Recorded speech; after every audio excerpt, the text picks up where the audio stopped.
નમસ્કાર, હું doctor Pankaj ભરડવા, neuro and spine સર્જન. આજે આપણે વાત કરશું એપિલેપ્સી એટલે કે ખેંચ વિશે. એપિલેપ્સી એ કોઈ પણ વ્યક્તિને કોઈ પણ ઉંમરે થઈ શકે છે.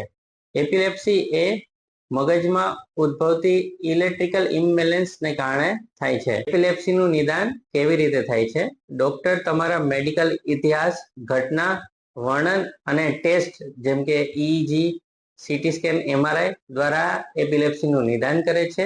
એક જ આંચકી આવે તો જરૂરી નથી એને એપિલેપ્સી કહેવાય. જો એક કરતા વધારે ખેંચ આવે તો આપણે એને એપિલેપ્સી કહેવાય છે. શું એપિલેપ્સી વાળી વ્યક્તિ આગળ જતા મેરેજ તથા સંતાન પ્રાપ્ત કરી શકે છે?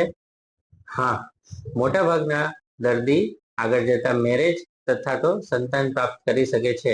ઘણી દવાઓ જે ગર્ભને અસર કરતી હોય છે એ નિષ્ણાત ડોક્ટરની સલાહ મુજબ ચેન્જ કરવી જોઈએ અથવા તો ડોક્ટરની સલાહ મુજબ આગળ ફોલો કરવું જોઈએ. એપિલેપ્સી એટલે કે ખેંચ માટે શું સાવચેતી રાખશો? દવાઓ રેગ્યુલર લેવી, ડોક્ટરને નિયમિત પ્રમાણે બતાવવું, પૂરતો આહાર અને આરામ કરવો, ઊંઘ બરાબર કરવી, સંતુલિત આહાર, વ્યાયામ અને પૂરતી ઊંઘ લેવાથી એપિલેપ્સી કંટ્રોલમાં કરી શકાય છે. તણાવમાં ઘટાડો, યોગ અને ધ્યાન કરવાથી એપિલેપ્સી રેગ્યુલર કંટ્રોલમાં આવી શકે છે. વ્યસન તથા આલ્કોહોલને અવોઇડ કરવું જોઈએ. દવા સમયસર લેવી જોઈએ. નિયમિત રેગ્યુલર ડોઝ લેવો જોઈએ. દવાઓ અચાનક બંધ કરવી નહીં.